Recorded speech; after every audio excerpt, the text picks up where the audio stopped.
NCR news channel को subscribe ज़रूर करें ताकि कोई खबर रह ना जाए।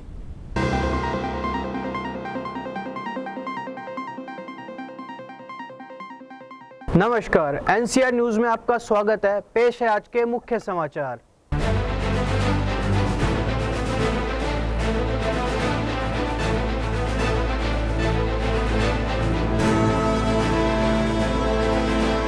देखिए, हर राष्ट्र को, हर समाज को जिस पीड़ा में से वो गुजरा है उसको जरूर याद रखना चाहिए। 10 लाख लोगों ने अपनी शहादत दे दी, वो भी आज़ादी मिलने के बाद, किंतु किसी ने उनकी खबर नहीं ली।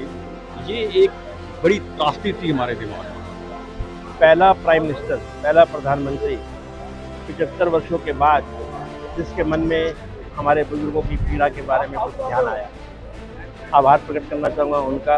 गुरुग्राम में विभाजन विभीषिका स्मृति दिवस के अवसर पर एक कार्यक्रम का आयोजन किया गया, जिसमें मुख्य अतिथि असम के पूर्व राज्यपाल जगदीश मुखी जी पहुंचे। इस मौके पर इनके साथ भाजपा के प्रदेश अध्यक्ष ओम प्रकाश धनखड़ भी मौजूद रहे। इस कार्यक्रम में 80 साल से ऊपर के बुजुर्ग और 90 साल तक के बुजुर्गों को मुख्य अतिथि द्वारा सम्मानित किया गया। यह सारा कार्यक्रम पंजाबी बिरादरी महासंगठन के अध्यक्ष बोधराज सीकरी द्वारा किया गया था। भाजपा के प्रदेश अध्यक्ष ओम प्रकाश धनखड़ ने कहा कि हर राष्ट्र को, हर समाज को जिस पीड़ा से वह गुजरा है उसे हमेशा याद रखना चाहिए। अगर हम अपने बुरे दिन को भूल जाते हैं तो बुरे दिन फिर से वापस आ जाते हैं। यही दर्द और पीड़ा हमें इस बात के लिए तैयार करती है कि राष्ट्र के जीवन में, समाज के लिए हम कैसे जीना है। कितनी चुनौतियों के बाद, कितना माइनस जाने के बाद समाज कैसे खड़ा हुआ, जहां इस बात के लिए हम तैयार होते हैं। घोर असफलता से सफलता की यात्रा का मोटिवेशन भी है। हमें सजग रहते हुए सफलता के साथ साथ बदलते हुए परिवेश में उन हालातों पर भी जरूर ध्यान रखना चाहिए जिन हालातों के कारण से देश का विभाजन में जाना पड़ा था। देश का डेमोक्रेसी इस रूप में आ जाए, इस देश का स्वरूप जैसा है वैसा स्वरूप रहे। असम के पूर्व राज्यपाल जगदीश मुखी ने कहा कि कहीं 5 या 10 लोग सर्टिफाइड हो जाते हैं तो स्मारक बन जाती है। 10 लाख लोगों ने शहादत दे दी आजादी मिलने के बाद, फिर भी उन्हें याद नहीं किया गया। किसी ने उसकी कोई खबर नहीं ली। यह एक बड़ी त्रासदी हमारे दिमाग में थी। जब से भारत के प्रधानमंत्री नरेंद्र मोदी ने 2 वर्ष पूर्व जब लाल किले से यह घोषणा की कि 14 अगस्त को जिस दिन पाकिस्तान अपना स्वतंत्रता दिवस मनाएगा, उसी दिन विभाजन विभीषिका नीति के रूप में भारत में मनाएंगे। दोस्तों, मैंने एनसीआर न्यूज़ चैनल को सब्सक्राइब कर दिया। क्या आपने किया? नहीं किया तो जरूर करें।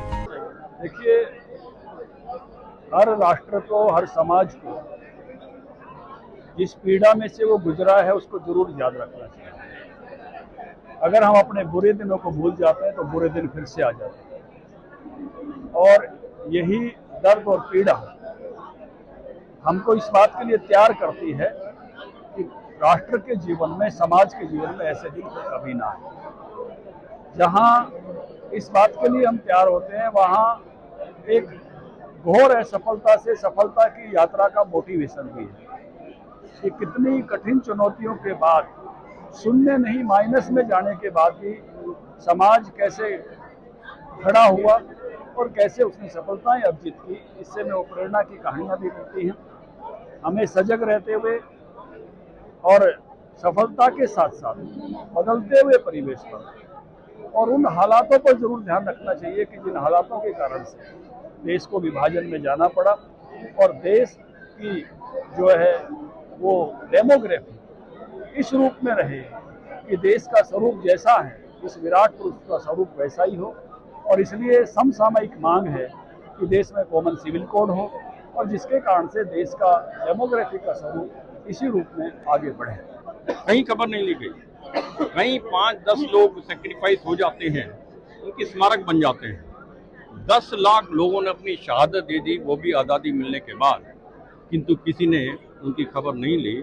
ये एक बड़ी त्रासदी थी हमारे दिमाग में। किंतु माननीय प्रधानमंत्री जी ने 2 वर्ष पूर्व लाल किले की प्राचीर से जब ये घोषणा की, 14 अगस्त का दिन, जिस दिन पाकिस्तान अपना स्वतंत्रता दिवस मनाएगा, उस दिन हम विभाजन विभीषिका का एक स्मृति दिवस के रूप में मनाएंगे। ये एक घोषणा, एक बहुत बड़ी मरहम का काम उसने किया है उस कम्युनिटी के ऊपर। मैं आदरणीय प्रधानमंत्री जी का हृदय से इस निमित्त आभार व्यक्त करना चाहता हूं और जो उन्होंने फेथ कम्युनिटी पर इस प्रकार से रखा है उसके लिए हम साबित करके दिखाएंगे। देश के सबसे बड़े देशभक्त होंगे, ईमानदार होंगे और मेहनती होंगे, ये हमारा कमिटमेंट है प्रधानमंत्री जी। माननीय प्रधानमंत्री महोदय ने 2 वर्ष पूर्व लाल किला की प्राचीर से घोषणा की थी, पहला प्राइम मिनिस्टर, पहला प्रधानमंत्री 75 वर्षों के बाद जिसके मन में हमारे बुजुर्गों की पीड़ा के बारे में कुछ ध्यान आया। आभार प्रकट करना चाहूँगा उनका। उसके बाद माननीय मुख्यमंत्री महोदय का, माननीय प्रदेश अध्यक्ष, क्योंकि इन्होंने उस रूपरेखा को आगे कार्यान्वित करने के लिए हरियाणा की एक टीम बनाई, संयोजक की, मुझे भी सेवा का मौका दिया है। पिछले वर्ष भी ये कमेटी बनी थी।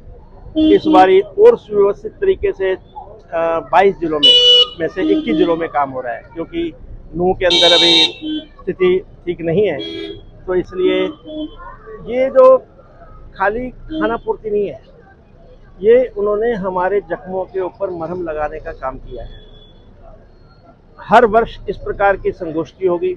उसमें उद्देश्य क्या है? उद्देश्य है कि आज का जो युवा, जैसा कि मैंने मंच के माध्यम से भी बताया, आज का युवा सुषुप्ति अवस्था में जा चुका है, उसे जागृत अवस्था में लाना है।